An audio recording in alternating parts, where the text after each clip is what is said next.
وہ شہوت رانی کے لیے ان عورتوں سے تعلق قائم کرو تو یہ تمہارے لیے حلال نہیں۔ ولا متخذی اخدان، اور نہ تم بنانے والے ہو ان کو دوست، یعنی ایسی دوستیاں اور ایسی یاریاں جو کہ پوشیدہ طور سے جو لگائی جاتی ہیں، ایسا بھی نہ ہو۔ یعنی سر عام جو ہے وہ زنا کرنے والے بھی نہ ہو، اور چھپ کے نکاح یعنی جو زنا ہے وہ کرنے والے بھی نہ ہو۔ عام طور سے زنا کی ہی شکلیں جو ہیں جہالت کے زمانے سے بھی چلی آ رہی ہیں۔ مصافحین وہ لوگ جو سر عام ہر طرح کی عورتوں سے زنا کرتے ہیں، اور اخدان وہ لوگ جو اپنی معشوقوں سے ہی صرف زنا کرتے ہیں۔ تو تم ایسے نہ ہو کہ عام طور سے جو کھلے عام زنا کرنے والے ہو، یا ان میں سے جو ہے چوری چھپے کسی کو اپنا معشوق بنا لو، اس کے ساتھ تم جو ہے وہ زنا کا تعلق جو ہے قائم کر لو، تو یہ تو تمہارے لیے حلال نہیں ہے۔ لیکن اگر تم محسنین ہو کہ تم حلال طریقے سے، نکاح کے طریقے سے اپنی عفت اور اپنی عزت کی بھی حفاظت کرنے والے ہو، عورت کی عزت کی بھی حفاظت کرنے والے ہو، تو یہ تمہارے لیے حلال ہے۔ وَمَن يَكْفُرْ بِالْإِيمَانِ وَمَن يَكْفُرْ بِالْإِيمَانِ فَقَدْ حَبِطَ عَمَلُهُ، اور جو کفر کرے ایمان کا، یعنی ایمان کی وہ ساری چیزیں جن پہ ایمان لانا ضروری اور واجب ہے، جیسے اللہ تعالیٰ کی ذات ہے، اور فرشتے ہیں، کتابیں ہیں، نبی ہیں، اور تقدیر ہے، اور حساب کتاب ہے، ان میں سے کسی بھی چیز کا کوئی انکار کر دے۔ وَمَن يَكْفُرْ، اور جس نے کفر کیا، بالایمان، ایمان کا، یعنی ان چیزوں کا جن پہ ایمان لانا ضروری ہے، ان میں سے جو کسی چیز کا کفر کرے، فقط حبط عملہ، تو تحقیق اس کا عمل جو ہے وہ حبط ہو گیا، یعنی وہ ضائع ہو گیا، باطل ہو گیا۔ یعنی جو شخص جو ہے وہ کسی بھی ضروریات ایمان میں، ایمانی ضروریات میں سے کسی چیز کا کفر کرے گا، اسی حال پہ مر جائے گا، تو جو بھی اس نے خیر کے عمل، بھلائی کے عمل کیے ہوں گے، وہ سارے باطل ہو جائیں گے، کسی کا اس کو کوئی اجر اور ثواب نہیں ملے گا۔ تو گویا ایمان لانا بھی ضروری ہے، اور ایمان کے اوپر جو ہے وہ مرنا بھی ضروری ہے، کہ ایمان کو جو ہے موت تک جو باقی رکھنا ضروری ہے۔ موت سے پہلے اگر کوئی کفر کرے کسی بھی ایمانی یعنی ضرورت کا، ایمانی چیز کا، تو اس کا عمل جو ہے وہ غارت ہو جائے گا، باطل ہو جائے گا۔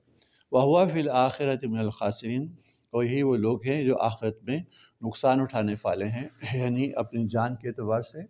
اور اپنے مال کے اعتبار سے، اپنے اہل و عیال کے اعتبار سے ہمیشہ کے لیے خسارہ اور نقصان اٹھانے والے ہیں قیامت کے روز، جو کہ اپنے ایمان کو چھوڑ دے اور کفر اختیار کرے، اسی حال میں مر جائیں۔ یا ایھا الذین آمنوا اذا قمتم الی الصلاۃ فاغسلوا وجوہکم وایدیکم الی المرافق وامسحوا برؤوسکم وارجلکم الی الکعبین وان کنتم جنبا فاطہروا وان کنتم مرضی او علی سفر او جاء احد منکم الی الغائط او لامستم النساء فلم تجدوا ماء فتیمموا صعیدا طیبا فامسحوا بوجوہکم وأيديكم منه ما يريد الله ليجعل عليكم من حرج ولكن يريد ليطهركم وليتم نعمته عليكم لعلكم تشكرون۔ یا ایھا الذین آمنوا، ہے وہ لوگوں جو ایمان لائے ہو، اذا قمتم، جب تم کھڑے ہو، الی الصلاۃ، نماز کے لیے، فاغسلوا، تو تم دھو، وجوہکم، اپنے چہروں کو، وَأَيْدِيكُمْ، اور اپنے ہاتھوں کو، اِلَى الْمَرَافِقِ، کوہنیوں سمیت، کوہنیوں تک یعنی کوہنیوں سمیت، وَامْسَحُوا بِرُؤُوسِكُمْ، اور تم مسح کرو اپنے سروں کا، وَأَرْجُلَكُمْ إِلَى الْكَعْبَيْنِ، اور تم دھو اپنے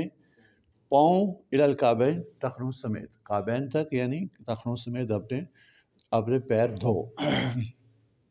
تو گویا آیت کے اس حصے میں جو وضو ہے اس کے جو فرائض ہیں اس کا ذکر کیا جا رہا ہے، کہ وضو کے 4 فرض ہیں، اور وہ اس ترتیب سے ہیں۔ ان میں سے پہلی چیز کیا ہے؟ پہلی بات تو یہ ہے کہ اذا قمتم الی الصلاۃ، کہ جب تم کھڑے ہو نماز کے لیے،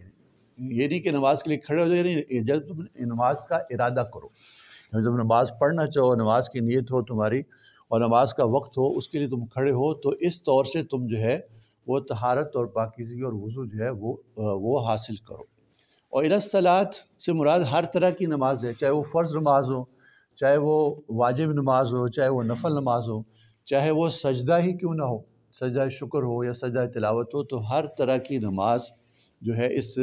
حکم کے اندر داخل ہے، کہ ان میں سے کسی بھی طرح کی نماز کا جب تم ارادہ کرو، نیت کرو، تو تم جو ہے وضو کرو اس کے لیے، فاغسلوا وجوہکم، تم اپنے چہروں کو دھو۔ تو چہرے کا دھونا جو ہے وہ پیشانی کے بالوں سے لے کے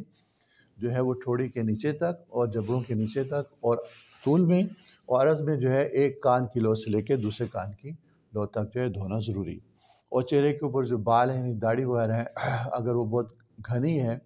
تو اس کو اوپر سے دھو لینا ٹھیک ہے، لیکن جو اگر گھنی نہیں ہے تو پھر اس کے نیچے جو جلد ہے اس تک پانی پہنچانا جو ہے وہ ضروری۔ تو گویا چہرے کا دھونا، اور اسی طرح سے جو آنکھیں ہیں ان کے جو ناک کے ساتھ حصہ ہے اس تک پانی پہنچانا بھی ضروری۔ تو گویا ایک کان کی لو سے لے کے دوسرے کان کی لو تک، اور پیشانی کے بالوں سے لے کے تھوڑی کے نیچے اور جبڑوں کے نیچے تک جو ہے یہ ہے فاغسلوا وجوہکم، کہ تم اپنے چہروں کو دھو، پہلا فرض یہ۔ وَأَيْدِيَكُمْ إِلَى الْمَرَافِقِ، اور اپنے ہاتھوں کو دھو کونیوں سمیت، یا الا مانا مع، کے کونیوں کو بھی دھو، یعنی دونوں ہاتھوں کو دھو کے اور کونیوں سمیت جو ہے ان کو دھو، کونیاں بھی اس میں شامل ہونی چاہیے، یعنی کونیاں بچ جائیں، کونیاں بھی دھونے میں شامل ہونی چاہیے۔ وَامْسَحُوا بِرُؤُوسِكُمْ، اور تم مسح کرو اپنے سروں کا۔ تو گویا چوتھائی سر کا جو مسح کرنا یہ تو ضروری ہے، اور سارے سر کا جو مسح کرنا جو مستحب ہے۔ تو آپ نے ایک ہاتھ سے کرو یا دو ہاتھ سے کرو، کسی طرح بھی کرو، تو اپنے ہاتھ کو گیلا کر کے سروں کا مسح کرو۔ تو سارے سر کا مسح کرنا جو بہتر ہے، اور دونوں ہاتھوں سے مسح کرنا جو ہے وہ بہتر ہے۔ تو وَامْسَحُوا بِرُؤُوسِكُمْ، اپنے سروں کا مسح کرو۔ وَأَرْجُلَكُمْ إِلَى الْكَعْبَيْنِ، اور تم دھو اپنے پاؤں ٹخنوں سمیت، یہاں بھی الا مانا مع، جیسے الا مرافق، الا مرافق کا مطلب ہے کونیوں سمیت، اور یہاں ٹخنوں سمیت، کہ اپنے دونوں پیروں کو ٹخنوں سمیت دھو۔ تو اگر تو پیر جو ہے وہ ننگے ہیں، اس کے اوپر کوئی موزہ وغیرہ نہیں ہے تو پھر اس کو دھونا ضروری ہے، اس کے اوپر مسح سے بات نہیں بنے گی۔ لیکن اگر اس کے اوپر مسح ہے تو پھر اس کی قرأت جو ہے وہ ہوگی وَأَرْجُلِكُمْ، جیسے کہ ہے وَامْسَحُوا بِرُؤُوسِكُمْ وَأَرْجُلِكُمْ، کہ مسح کرو تم اپنے سروں کا اور مسح کرو تم اپنے پیروں کا ٹخنوں تک۔ تو گویا یہاں پہ دھونے کا بھی حکم ہے ایک قرأت میں، جیسے یہاں پہ أَرْجُلَكُمْ، تو اس کا جو عطف ہے تھوڑا نیچے لائے گا، کہ تھوڑا سا نیچے لائے گا، کہ یہاں پہ جو اوپر ذکر فرمایا تھا کہ فَاغْسِلُوا وُجُوهَكُمْ، اسی طرح سے فَاغْسِلُوا أَرْجُلَكُمْ، کہ اپنے دونوں پیروں کو ٹخنوں سے دھو، اگر ان کے اوپر موزے نہ ہوں، اگر موزے ہوں تو پھر ان کا جو ہے تم مسح کرو۔ تو یہ دونوں حکم جو ہے أَرْجُلَكُمْ وَأَرْجُلِكُمْ میں دونوں قرأتیں ہیں صحیح، ان سے یہ حکم جو ہے وہ ثابت ہوتا ہے۔ تو یہ چار فرض ہیں وضو کے، انشاءاللہ اس کی مزید تفصیل اگلے درس میں عرض